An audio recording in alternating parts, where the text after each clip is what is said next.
안녕하세요, 어머님, 아버님. 오늘 영상은 자료를 하나하나 정리하면서 부모님들께 정말 도움이 되셨으면 하는 마음으로 심혈을 기울여 준비했습니다. 요즘 들어 부쩍 이런 말씀 자주 들리곤 합니다. 젊을 땐 이런 병 없었는데 나이 드니 별게 다 생기네. 사실 어머님, 아버님 세대에는 이름도 생소했던 질환들이 요즘은 흔하게 진단되고 병원에서도 자주 듣는 이름이 되었죠. 그래서 오늘은 최근 몇 년 사이 우리나라 60대, 70대 부모님들께서 갑자기 많이 겪게 된 질환 5가지를 중심으로 이야기 나눠보려 합니다. 단순히 나이가 들어서가 아니라 왜 이런 병들이 생기게 되었는지, 어떻게 관리하고 예방할 수 있는지 하나하나 살펴보겠습니다. 첫 번째로 말씀드릴 질환은 생각보다 많은 분들이 겪고 계시는 대상포진입니다. 이 병은 예전엔 흔하지 않았지만 요즘은 10분 중 한두 분꼴로 겪으실 만큼 꽤 많아졌습니다. 특히 60대 이상에서는 진료 인원이 해마다 늘고 있다고 합니다. 대상포진은 한 번 수두를 앓고 나면 그 바이러스가 몸속에 숨어 있다가 면역력이 떨어질 때 다시 활성화되며 생기는 병입니다. 보통 피부의 띠 모양으로 붉게 올라오고 그 부위에 물집이 생기며 극심한 신경통이 동반되죠. 무엇보다 통증이 오래가고 특히 당뇨나 고혈압 같은 만성질환이 있으신 분들은 통증이 더 심하거나 오래 지속될 수 있습니다. 다행히 치료는 비교적 명확한 편입니다. 조기에 병원에 가시면 항바이러스제나 진통제 등으로 증상을 완화할 수 있고 요즘은 백신도 나와 있어서 60세 이상은 꼭 접종을 권장하고 있습니다. 그럼에도 환자 수가 느는 이유는 면역력 저하 때문입니다. 스트레스, 수면 부족, 만성질환 등으로 우리 몸의 방어력이 떨어지면 대상포진이 발병하기 쉬워지기 때문입니다. 두 번째 질환은 바로 황반변성입니다. 예전엔 잘 몰랐지만 요즘 안과 가시면 종종 듣게 되는 이름이죠. 눈의 중심 시력을 담당하는 부위인 황반에 문제가 생기면 사물이 구부러져 보이거나 시야의 중앙이 어둡게 가려지는 증상이 생깁니다. 초기에 대수롭지 않게 넘기다 보면 점점 글씨가 흐릿하게 보이고 운전이나 독서, 스마트폰 사용에도 불편을 느끼게 됩니다. 특히 황반변성은 나이 들수록 발병률이 급격히 늘어서 60대 이후부터는 주의가 필요합니다. 실제로 4년 사이에 국내 환자 수가 2배 이상 늘었고 60대 환자는 무려 175%나 증가했다고 합니다. 치료는 상태에 따라 다릅니다. 습성 황반변성은 안구 내주사 치료나 레이저를 사용하고 건성은 진행을 늦추는 비타민이나 영양제를 복용합니다. 무엇보다 흡연은 절대 피하시고 혈압이나 콜레스테롤을 꾸준히 관리하시는 게 좋습니다. 세 번째로 소개할 질환은 요즘 들어 많이 이야기되는 근감소증입니다. 예전에는 힘이 좀 빠졌다, 걸음이 느려졌다 정도로 넘기곤 했지만 이제는 근감소증이라는 이름으로 공식 질병으로 등록되었고 정부에서도 건강검진을 통해 확인하고 있습니다. 나이가 들면 누구나 근육량이 줄지만 문제는 이게 어느 순간부터 걷기, 계단 오르기, 균형 잡기 등에 큰 지장을 줄 수 있다는 겁니다.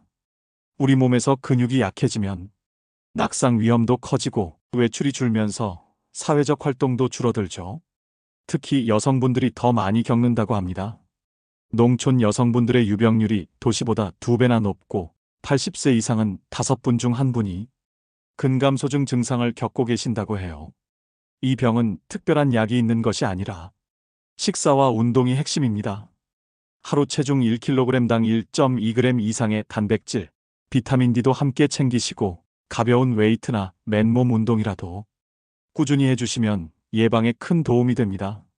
자, 이제부터는 네 번째 질환, 골다공증에 대해 살펴보겠습니다. 골다공증은 이름 그대로 뼈에 구멍이 숭숭 뚫린 듯 약해지는 질환입니다. 젊을 땐 우리 뼈가 단단해서 작은 충격 정도는 거뜬히 이겨냈지만 나이가 들면서 칼슘도 빠지고 운동량이 줄어들고 특히 여성분들의 경우 갱년기를 지나면서 골밀도가 눈에 띄게 낮아집니다. 문제는 이 병이 겉으로는 증상이 잘 보이지 않는다는 겁니다. 아프지도 않고 불편하지도 않아서 그저 뼈가 좀 약해졌나 보다 하고 넘기기 쉬운데 사실은 아주 조용히 천천히 진행되다가 어느 날 갑자기 뼈가 부러지며 첫 증상으로 나타나는 경우가 많습니다. 특히 척추 압박 골절이나 고관절 골절은 어머님, 아버님들께 치명적인 손상이 될 수 있어 골다공증은 단순한 뼈 약화가 아니라 노년기 삶의 질을 좌우하는 큰 병입니다. 건강보험 통계에 따르면 2017년에는 골다공증으로 병원을 찾은 분들이 약 91만 명이었는데 2021년에는 114만 명으로 25%가량 증가했습니다. 이 가운데 70세 이상 여성의 유병률은 무려 68%를 넘겼다고 하니 세 분 중 두 분은 이미 겪고 계시다고 봐야 할 것 같습니다. 진단은 간단한 골밀도 검사로 가능합니다. 병원에서 엑스레이를 통해 골밀도를 확인하고 필요한 경우 약물 치료도 함께 이뤄지죠. 약물은 골밀도를 10% 이상 높여주고 골절 위험을 크게 낮춰준다는 결과도 있습니다. 치료와 예방에는 칼슘과 비타민 D 섭취, 그리고 운동이 빠질 수 없습니다. 햇빛을 충분히 쬐고 우유, 두부, 멸치 같은 식품을 챙겨 드시고 무리하지 않는 선에서 가벼운 걷기나 맨몸 운동으로 뼈를 자극해주는 것이 무엇보다 중요합니다. 마지막으로 오늘 이야기 중 가장 무겁고도 중요한 주제, 치매에 대해 말씀드릴게요. 치매는 단순한 기억력 감퇴가 아니라 뇌의 기능이 점점 떨어지면서 일상생활 자체가 어려워지는 병입니다. 특히 알츠하이머병처럼 조금씩 진행되는 퇴행성 질환이 많아 초기에는 자주 깜빡하고 약속을 잊거나 물건을 자주 잃어버리는 정도지만 시간이 지나면 이름을 잊고 가족을 잘 못 알아보고 혼자 외출하는 것도 위험해질 수 있습니다. 무서운 점은 한 번 시작되면 되돌릴 수 없다는 사실입니다. 완치약이 없기 때문에 초기에 발견해서 진행을 최대한 늦추는 것이 무엇보다 중요하죠. 그렇다면 치매는 왜 생길까요? 노화 자체가 가장 큰 원인입니다. 특히 80세 이후부터는 발병률이 급격히 높아집니다. 2023년 기준으로 우리나라 65세 이상 어르신 중 10분 중 1분꼴로 치매를 앓고 계신다고 합니다. 숫자로는 약 92만 명이고 2026년에는 100만 명을 넘고 2044년에는 200만 명을 넘을 것으로 전망된다고 해요. 하지만 희망적인 점도 있습니다. 최근 들어 건강한 식습관, 운동 습관, 뇌 건강에 좋은 활동들을 꾸준히 하신 분들 사이에선 치매 진행이 늦어지거나 예방되는 사례도 보고되고 있습니다. 또한 정부에서도 치매 안심센터 운영을 통해 조기검사, 상담, 간병 등 다양한 지원을 해주고 있고 도네페질, 리바스티그민 같은 약물로 기억력 저하를 늦추는 것도 가능합니다. 중요한 건 나는 괜찮겠지 하고 방심하지 않으시고 정기적인 검사와 함께 두뇌 자극 활동을 꾸준히 해주시는 겁니다. 신문 읽기, 퍼즐 맞추기, 가벼운 독서나 대화도 뇌 활동에 큰 도움이 됩니다. 그리고 무엇보다 혼자서 걱정하지 마시고 가족이나 이웃과 자주 소통하면서 감정을 나누고 따뜻한 관계를 유지하는 것이 정신 건강과 치매 예방에 무척 큰 힘이 됩니다. 이렇게 오늘은 대상포진, 황반변성, 근감소증, 골다공증, 치매까지 요즘 부모님 세대에서 갑자기 늘어나고 있는 5가지 질환을 하나하나 살펴보았습니다. 어머님, 아버님, 사람은 누구나 나이가 들면서 몸의 변화와 마주하게 되지만 그 속도는 내가 어떻게 살아가느냐에 따라 많이 달라질 수 있다고 해요. 지금부터는 대상포진, 황반변성, 근감소증, 골다공증, 치매, 이 5가지 질환을 일상 속에서 어떻게 예방하고 조금 더 건강하게 지낼 수 있을지 하나씩 살펴보겠습니다. 먼저 면역력을 높이는 생활이 무엇보다 중요합니다. 대상포진은 면역력이 떨어질 때 숨었던 바이러스가 깨어나 생기는 병입니다. 따라서 감기 하나 안 걸릴 정도의 기초 체력과 면역을 갖추는 것이 큰 병을 막는 첫걸음입니다. 잠은 하루 7시간 정도 푹 주무시고 물을 자주 마셔서 몸속 순환을 도와주세요. 너무 늦게까지 TV나 스마트폰 보지 마시고 잠들기 1시간 전엔 조용한 음악이나 짧은 산책으로 몸과 마음을 차분히 가라앉히는 것도 좋습니다. 다음으로는 눈 건강입니다. 황반변성 같은 눈 질환은 한 번 시력이 떨어지면 되돌리기 어렵기 때문에 예방이 정말 중요합니다.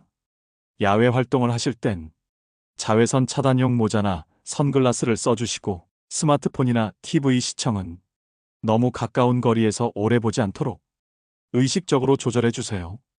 또한 눈에 좋은 영양소를 꾸준히 드시는 것도 좋습니다. 루테인, 지아잔틴, 비타민 C, 오메가3 같은 성분이 눈의 노화 속도를 늦춰주는 데 도움이 된다고 해요. 이런 영양제도 좋지만 시금치, 달걀 노른자, 당근, 연어처럼 식탁에서 직접 챙기실 수 있는 음식들이 더 좋습니다. 이어서 근감소증과 골다공증 예방에는 움직임이 핵심입니다. 앉아있는 시간이 많을수록 근육과 뼈는 점점 약해지기 때문에 하루 20분이라도 꼭 몸을 움직이는 시간을 가지셔야 합니다. 무리해서 격한 운동을 하실 필요는 없어요. 집안에서 가볍게 다리 들어 올리기, 벽에 손 짚고 스쿼트하기, 의자에 앉았다 일어섰다 반복하는 것만으로도 근육을 자극할 수 있습니다. 근육은 자극을 받아야 유지되기 때문에 한 번에 오래 하기보다 매일 조금씩 꾸준히 하는 것이 가장 좋은 방법입니다. 골다공증을 예방하려면 햇빛을 쬐는 것이 중요합니다.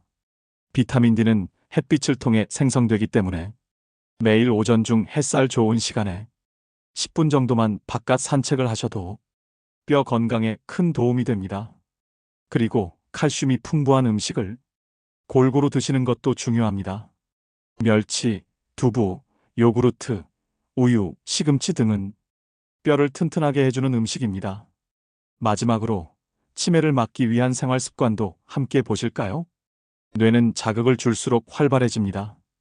그래서 매일 신문을 읽거나 수첩에 그날 있었던 일을 써보시고 가벼운 숫자, 계산이나 암기 게임, 퍼즐 맞추기 같은 활동을 해보시는 걸 추천드립니다.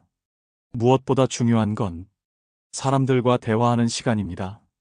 가족이나 친구와 자주 통화하거나 이웃과 안부를 나누는 것만으로도 뇌에 긍정적인 자극이 되고 정서적인 안정에도 큰 도움이 됩니다. 어머님, 아버님께서 외출이 어렵거나 몸이 불편하신 날에는 영상통화라도 자주 하시고, 요즘은 치매 예방 프로그램을 무료로 제공하는 앱도 있어서 한 번쯤 활용해 보셔도 좋겠습니다. 그리고 너무 조용한 집안보다는 라디오나 음악을 틀어놓으시는 것도 뇌와 감정에 좋은 자극을 줍니다. 하루 3끼를 규칙적으로 드시고 되도록 혼자보다는 누군가와 함께 식사하시는 것도 행복 호르몬을 만들어주는 데 도움이 된다고 해요. 이 모든 습관은 지금 당장은 눈에 보이지 않아도 1년, 5년, 10년이 지나면 몸과 마음에 분명한 차이를 만들어냅니다. 어머님, 아버님, 오늘 말씀드린 5가지 질환은 모두 나이 때문만은 아닙니다.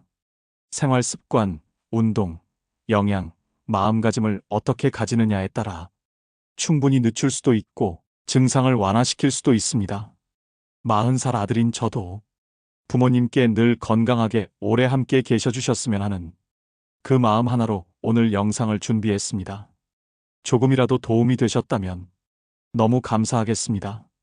항상 말씀드리듯이 작은 실천 하나가 우리 삶을 바꾸는 시작이 될 수 있습니다. 천천히, 꾸준히 지금부터 함께 해보면 어떨까요? 40아들은 언제나 부모님 곁에 있습니다. 구독과 좋아요는 큰 힘이 됩니다.